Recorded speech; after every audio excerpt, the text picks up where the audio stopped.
Assalamualaikum warahmatullahi wabarakatuh. Saya Alvin Renanda Pratama, perwakilan dari kelompok 1. Saya dan teman-teman saya ingin menjelaskan tentang perubahan UUD NRI tahun 1945.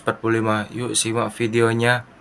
Assalamualaikum warahmatullahi wabarakatuh. Perkenalkan, nama saya Amelia Duriski Putri Damara dan rekan saya yaitu Adianto Saibori. Bagian itu kalian dapat melihatnya di sini. Nah, kami akan menjelaskan alasan perubahan pasal-pasal Undang-Undang Dasar tahun 1945.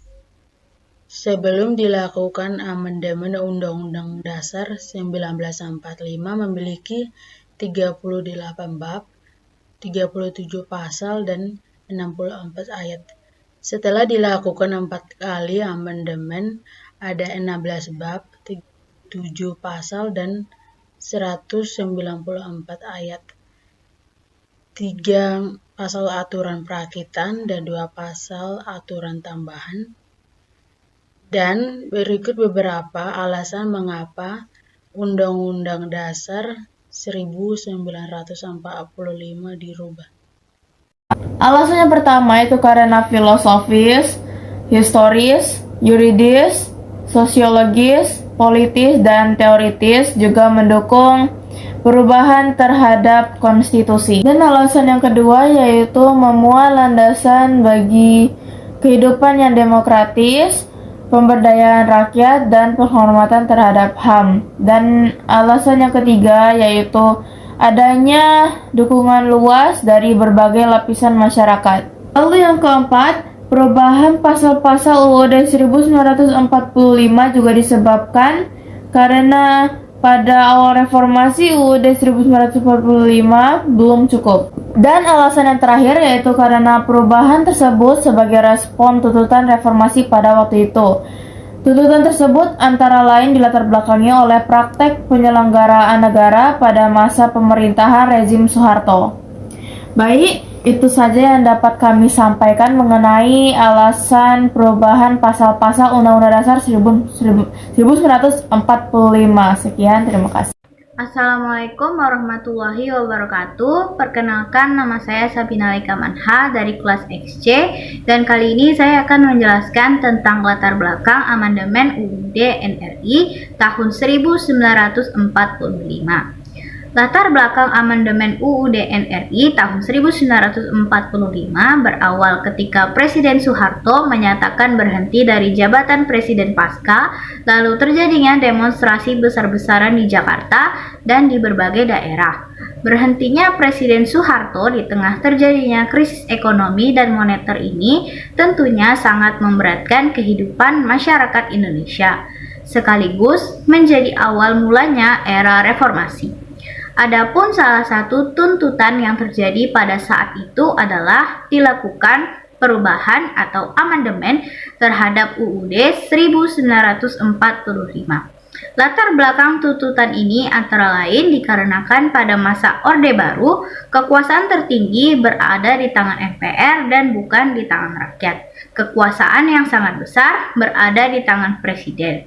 Lalu adanya pasal-pasal yang dianggap terlalu luas sehingga bisa menimbulkan multitafsir serta kenyataan bahwa rumusan UUD 1945 tentang semangat penyelenggaraan negara yang dianggap belum cukup didukung dengan ketentuan konstitusi. Sedangkan tujuan dari adanya perubahan atau amandemen UUD tahun 1945 ini adalah untuk menyempurnakan aturan dasar. Contohnya seperti tatanan negara, HAM, pembagian kekuasaan, kedaulatan rakyat, eksistensi, negara demokrasi dan negara hukum, serta berbagai hal lain yang sesuai dengan perkembangan aspirasi dan kebutuhan bangsa. Dengan kata lain, pada akhirnya perubahan UUD 1945 dilakukan dengan kesepakatan tidak mengubah pembukaan UUD tahun 1945, tetap mempertahankan susunan kenegaraan NKRI serta mempertegas sistem pemerintahan presidensial. Setelah mengalami perubahan atau amandemen sebanyak 4 kali, akhirnya UUD 1945 yang sekarang ini dinyatakan sudah sesuai sebagai salah satu sumber hukum utama di Indonesia. Oleh karena itulah, segala peraturan atau undang-undang yang akan dibuat oleh pemerintah wajib menyesuaikan pasal-pasal pada UUD 1945. Sekian dari saya, mohon maaf apabila ada kesalahan dalam pengucapan kata atau perbuatan. Saya akhiri, wassalamualaikum warahmatullahi wabarakatuh. Baik, assalamualaikum warahmatullahi wabarakatuh. Waalaikumsalam warahmatullahi wabarakatuh. Perkenalkan, saya Arya Giri Rukmana. Nah, di sini saya akan menjelaskan UUD 1945 yang telah mengalami 4 kali amandemen. Baik, sepanjang sejarahnya, UUD 1945 telah mengalami 4 kali amandemen dari tahun 1999 hingga tahun 2002. Dengan sejumlah perubahan, UUD 1945 itu dengan ketentuan atau ayat lama yang masih dipertahankan sesuai dengan naskah asli hanya tinggal 23 ayat. Dengan kata lain, persentasenya adalah tinggal 16,33%. Berikut adalah hasil amandemen UUD 1945. Perkenalkan, nama saya Alis Martusotang. Kali ini saya akan memberikan contoh dari hasil amandemen UUD 1945. Yang pertama, perubahan amandemen UUD 1945. Yang pertama, mencakup 9 pasal. Yang kedua, hasil amandemen UUD 1945 kedua yang ditetapkan pada Agustus tahun 2000 mencakup 2 pasal dalam 7 bab. 3. Hasil amandemen UUD 1945 yang ketiga mencakup 23 pasal dalam 7 bab. Sekian, terima kasih. Amin. Perubahan keempat UUD 1945 yang ditetapkan pada tanggal 10 Agustus 2002 ini telah berhasil diamandemen sebanyak 13 pasal, serta 3 pasal aturan peralihan dan 2 pasal aturan tambahan. Perkenalkan, nama saya Aulia Natasha dari Absen 8. Di sini saya akan menjelaskan tentang perubahan pasal dari proses amandemen UUD 1945. Dari tujuan yang sudah disebutkan di atas, maka terjadilah perubahan Undang-Undang Dasar 1945 yang disebut juga sebagai Amandemen UUD 1945. Sejarah mencatat UUD 1945 diamandemenkan sebanyak 4 kali, yakni pada tahun 1999, 2000, 2001, dan 2002. Amandemen pertama UUD 1945 dilaksanakan pada sidang umum MPR dari tanggal 1 hingga 21 Oktober 1999.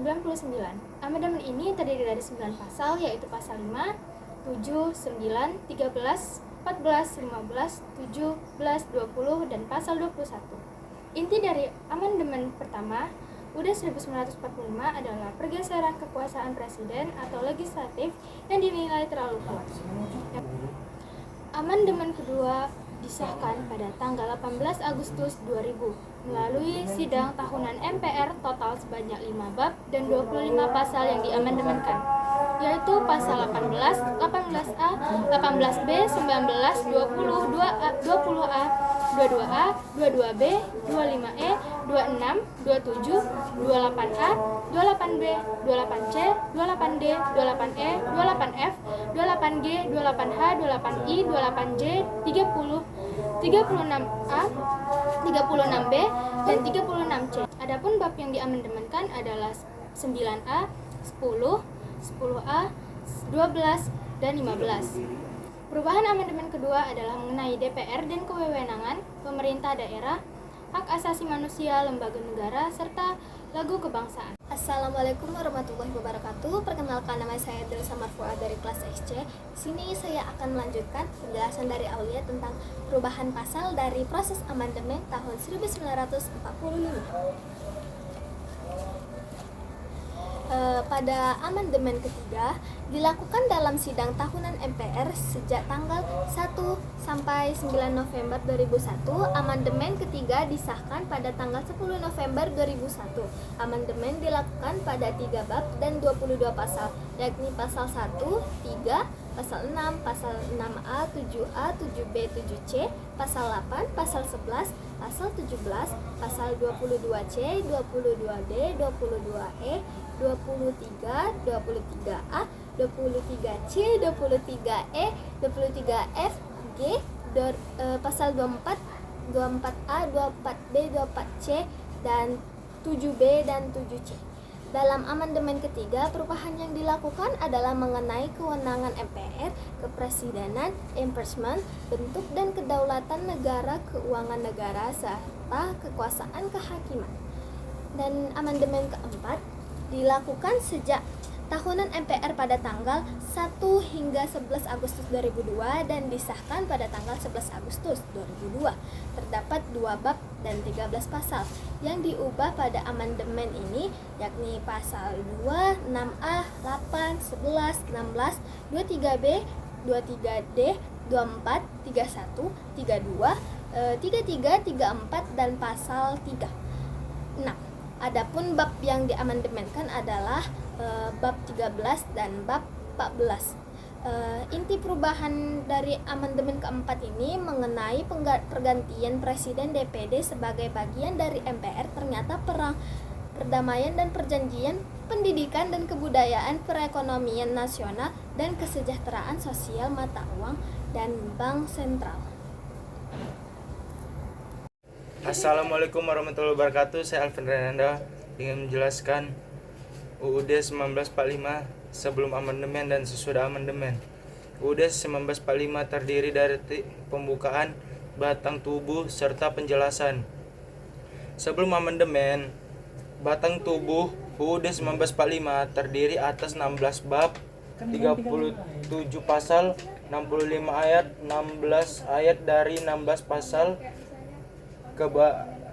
pasal berayat tunggal, sementara 49 ayat lainnya berasal dari 21 pasal yang berisi 2 ayat atau lebih, 4 pasal aturan peralihan dan 2 ayat aturan tambahan.